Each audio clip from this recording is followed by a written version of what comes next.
Hey, good afternoon, everyone, I should say. It's great to be here, and I'd like to thank Goldie and FedScoop for inviting me. Trying to get the word out about what we're doing, both at the Department of Homeland Security and now more generally in trying to represent government IT at a federal level and what we're trying to accomplish as a council. So let me jump right into it because I only have 20 minutes and the clock is running.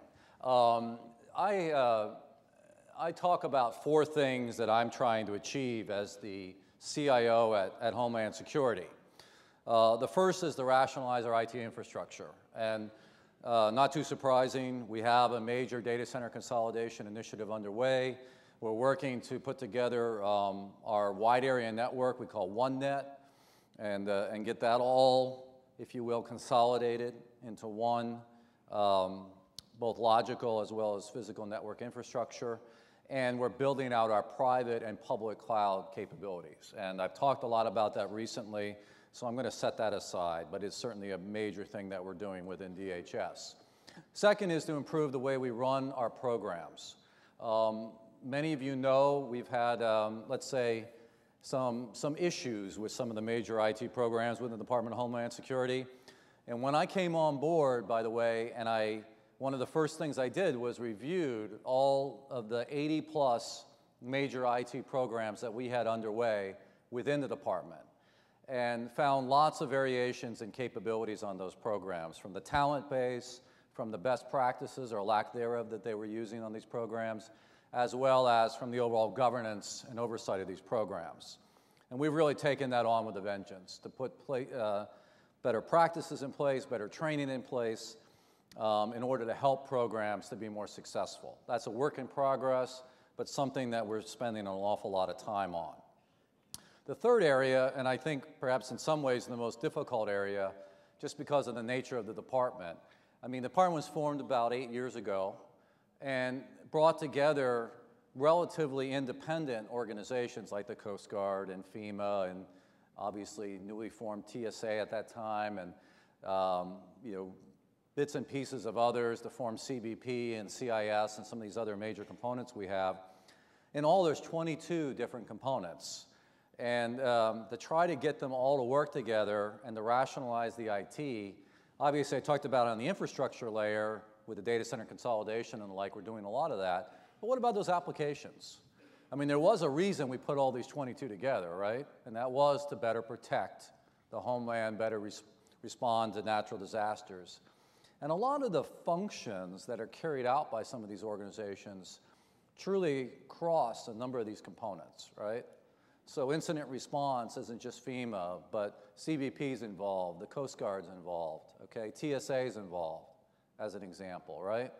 Domain awareness is a function that almost all the components have some role to play in. And what's happened was we put these guys together and we had a bunch of legacy systems they brought with them, right? And we've got a bunch of stovepipes because of that. And so trying to work together more collaboratively in order to rationalize that. My great example of this is we have these things called common operating pictures. So when you walk into one of these crisis centers and you see the big displays on the wall and all the information up on those displays, that's all fed by these common operating pictures, or COPS we call them. Well, talking about a non sequitur, we have 21 of those common operating pictures in the Department of Homeland Security right now, right? We probably can't get to one, but we certainly can get to a much, much smaller number. And what we've done is we've put together governance structures, like for instance, around these COPS. So for the first time, many of these programs are getting to know each other, right? And we're driving in our enterprise architecture around this. And we're starting to look at how we consolidate these. I don't know where that answer is going to be yet, but I think we're going to get down to no more than a handful of them over the next couple of years. I think that's really good. Not just good from a cost-effective perspective, but also good because we can more effectively protect the homeland. We can provide IT services capabilities, okay, more efficiently and more effectively for the mission operators. And that's why we're here. So that's the third area, is to really look at those crosscuts and see where we can rationalize things. And then the fourth area, which I think is the most important one and where I want to spend the rest of my remarks, is on the people. And I think sometimes in these roles we don't talk enough about the people, but it's a very, very important thing, and particularly for the Department of Homeland Security right now. I go back to how we were formed, right? We were put together, and at headquarters, all right, they stood it up very quickly, right? And so what happened was, and this is nothing against any contractor, I actually was one, but they went out and hired a bunch of contractors because they couldn't get the employee base, okay, they couldn't grow that quickly enough to be able to start to carry out the mission when they formed. So when I arrived, and this was back in August of 2009, so a little over 2 years ago, I arrived and I walk into an organization, oversight of $6.4 billion worth of IT spend across the whole department. My organization itself directly managed about $1 billion, okay? And that was to take care of the 10,000 employees in headquarters, and contractors, I should say, employees and contractors, plus run all these enterprise services, like the data centers I mentioned, and the OneNet, and those kinds of things. And we did that through appropriations and through something we call the working capital fund, or reimbursements from the components that use these services. So $1 billion worth of spend to oversight directly, and, if you will, oversight on the other $5.4 billion that the rest of the department spends indirectly. I had 110 federal government employees to do that. Now, I don't know about you, but think about that, okay? That's an awful lot of dollars per employee when you look at it that way. Had about 1,500 contractors supporting us, all right? I don't know about you, but that ratio just didn't feel right to me walking in the door. To the team's credit, the team that was there already when I walked in the door, they knew this was out of balance, and they actually went out and had already started to look at what do we need to do to get this right, because we know we're not effectively carrying out our duties as the headquarters CIO organization for the department. So they presented me a plan in order to go through what we're calling this rebalancing that we're doing. And it really is a balance between trying to figure out what it is that we as government employees need to do versus what we should be, if you will, having contractors do. And we looked at every single function we do, came out with this plan, and are now executing this. So today, remember, it's 110 employees about 2 years ago, a little over 2 years ago, 351 today. 351 federal government employees that are in my organization directly, okay? Now, we've had to lower the contractor workforce a bit to get there, right? But I feel like we're a much, much stronger organization. In fact, I know we're a much, much stronger organization. And it's not that there's anything wrong with being a contractor, right? Okay, it has nothing to do with that. But there's a lot of the roles that we play, particularly in the work we do in the oversight role, where a contractor just cannot step into the shoes of a federal government employee and be successful, right? So if we're working with one of our components on a major program, and I'm dealing with their senior management and my guys are dealing with them, they want to have those Fed-to-Fed discussions. Again, it has nothing to do with the contractor's capabilities that may be engaged. They want to have those kinds of discussions, all right? So I think this is important, all right? And one of my messages out of this is I've always believed, even when I was a contractor, that I wanted to have a customer who had a lot of strength themselves. Because I have found, particularly in the federal government, if you've got, in my case here, the customer, ourselves, trying to deliver things with not the right individuals on the federal government side, it doesn't usually lead to a good outcome, right? And we tend to blame the contractors, right? That's what happens a lot of times, right? And a lot of times it's our fault, or at least we're somewhat culpable, right? And I've been on both sides, so I think I'm in a pretty good position to know where this balance should lie. And let me take it even a step further, and let's talk about large programs, because I think this is really important, large IT programs. I came into the federal government after 20 years in the private sector, and one of my hallmarks was running large IT programs in the private sector. Came in the federal government to first take over the IRS's Business Systems Modernization Program. And in doing so, one of the things I discovered was same kind of problem. We were too reliant on contractors, particularly in the oversight of the program manager, some of the technical staff. It's not that we can't have contractors support us in a program management office, for instance, but where are those key federal government employees, okay, to both make sure all the stakeholders are engaged in the right way and we're providing the right level of oversight for the contractors that are working for us. I think it's very, very key to success. And I don't think we do it well enough within the federal government. So when I reviewed those 80 plus programs I mentioned earlier, and when I came to DHS, that was one of the things I was looking for, okay? Did we have the right balance in these programs? Not always the case, right? We were definitely missing key federal government employees for some of these programs. And it's something I'm pushing very hard on today, all right, to get that right balance so that we can be successful working with the contractor community to deliver some of the most important programs that we have in protecting the homeland. All right, I can't stress how important it is to me when I review programs to get that balance right. And here in the next couple of days, I don't know if it'll be posted, I just sent it in on CIO.gov, I talked to this very point. What should be a strong PMO for a large program? What should it look like? What are the federal government employee base that should be part of it, all right?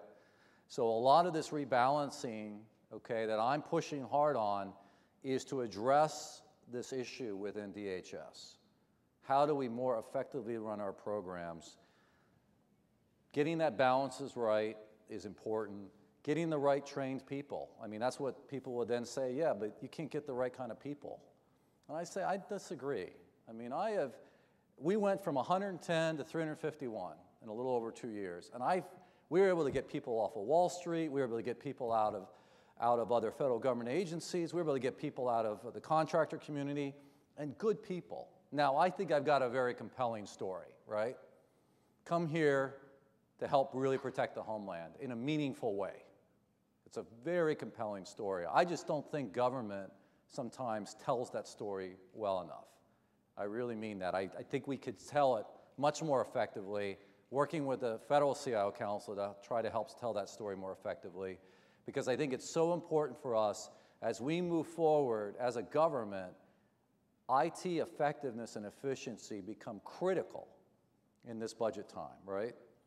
I mean, you almost always end up turning to IT to get more efficiency these days, and you turn to the IT department in the end to deliver it, right?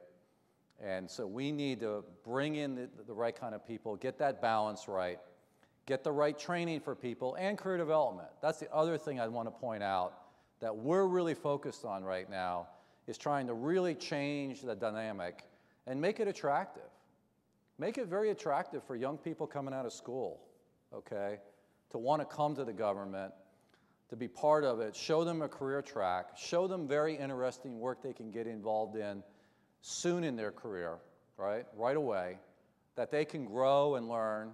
And it's okay, you know, if they want to spend 4 or 5 years in the government and then spin out to the private sector, that's fantastic, right? To me, that's a model that works. And I don't think we leverage that model near enough in IT in the federal government, and we should be leveraging that model. We're not going to hold everybody. We're not going to be able to get everybody to stay, nor should we try. We'll get enough to stay, I think. If we can attract good young people coming in, we'll get enough to stay that will then carry that continuity forward, become managers and eventually executives. But a lot will go out, and by the way, they're much more valuable to those of you in the private sector coming in as contractors, right? They have federal government experience, they know how the system works on the inside, can be much, much more valuable to us and the whole ecosystem here of us collectively partnering to deliver solutions for the federal government. So I'm very excited about what we've been able to accomplish with the people aspects of this. A lot more to come. As an example, we're rolling out a program management class. I mean, I talked about program managers and needing talent in that. We're doing a year-long class where 2 days a month, full 2 days a month, 25 individuals from across DHS are getting together, and at the end of that, they'll be PMI certified. They'll get a degree, a certificate rather for PM from, sorry, don't recall which university it is. But we're trying to, if you will, use that as also a lever to build better program management talent internally and also, again, attract people into the government that want to grow their careers with the United States federal government, and in particular, obviously, with DHS. We're also, at the federal level, trying to do the same thing, okay? So Matt Perry, I saw him here earlier, he's the CIO over at OPM. He has been driving our workforce committee, okay? So looking at PM career tracks, which was one part of the 25-point plan, right? Looking at how do we do recruiting programs across government, and then how do we build career tracks, okay, to continue to attract people in and let them grow in a federal government career. Let me end by saying that, you know, I spent 20 plus years in the private sector, and I loved it, okay? I love IT. I love this field, and I love being part of it. I was attracted in to come to the IRS, and now I'm at DHS, about 6+ years of federal government service, and I compare and contrast, and there's pros and cons on both sides. But I will say this to you, I have never been more fulfilled in my career than I am with the federal government service I've done, okay? The sense of mission, it's a very frustrating job in some ways, right? Because you have to deal with the bureaucracy, but it's also an incredibly fulfilling job. And it's one that I don't regret. Well, maybe some days I regret, but most days I don't regret spending time and doing this and hopefully helping give back something to the country. So thank you very much.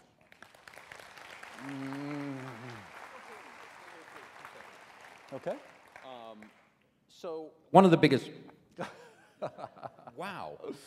And we were talking off stage about this. One of the biggest challenges that's facing these folks are they're hearing over and over again about doing more with less, and you talked a good deal about how you do that. How do you get people to get beyond the, oh my God, we have no budgets, there's, you know, how many close to calamities have we had this year, and allow them to focus on being able to actually do the job they have to do? It's a great question, Chris, and I mean, there's no magic. I get paid to do this. Yeah, you're paid. Yeah. And there's no, you know, there's no magic answer here. What I've told my staff and all hands and the like is, look, at least at DHS, and maybe this wouldn't go for all agencies. Yeah, we are looking at some budget cuts, but still, let's say we take a 10% cut in IT. We're still talking about maybe a little less than $6 billion worth of IT spend. And when I talk to others in the administration, I think there's a recognition that cutting IT is probably not where you want to really be cutting these days, right? I mean, if you're going to drive more efficiency and effectiveness, you got to leverage IT. And I also say that, look, we do need to rebalance. I go back to my point that we need a strong federal workforce in order to effectively deliver IT. There's just no getting around that, in my view. So, one last question, then I'm going to let you go. My good friend Paul Brubaker is in the back of the room, who actually wrote the law. Well, I'm sorry, his boss wrote the law, but he was involved in writing the law that created the job that you now have, the yes. CIO job. And we've been talking for probably 10 years about, okay, does the CIO matter? Is the CIO at DHS critical to being able to make decisions that allow the agency to move forward? Do you have a seat at the table? God, I hope so. Yes, I think this is a critical role. You know, I will say that, you know, there are certainly days where I say, boy, I wish I had all the authority to call the shots on everything having to do with IT, right? I really wish that I had that some days. Roger Baker has that over well, at VA. You know, he probably is the one CIO at the department level CIOs that really does have that. That being said, you know, part of it too is, I mean, I've been there 2+ years, and I feel like I'm getting real traction and making a real difference in the things that I want to change and drive, and the 4 things I mentioned at the beginning. And as long as I feel like I'm really making that difference, and obviously I'm having that impact. And so as long as that continues, I'm very pleased to stay at the Department of Homeland Security. 2+ years, about time to retire, right? That's what happens with CIOs. No, I have told, assuming they want me, I am a political appointee, so I certainly want to finish out the first term of the Obama administration, and then we see what happens, right? Okay? Please join me in thanking Richard Spires. Okay, Thank you, great. as always. Thank you, Chris.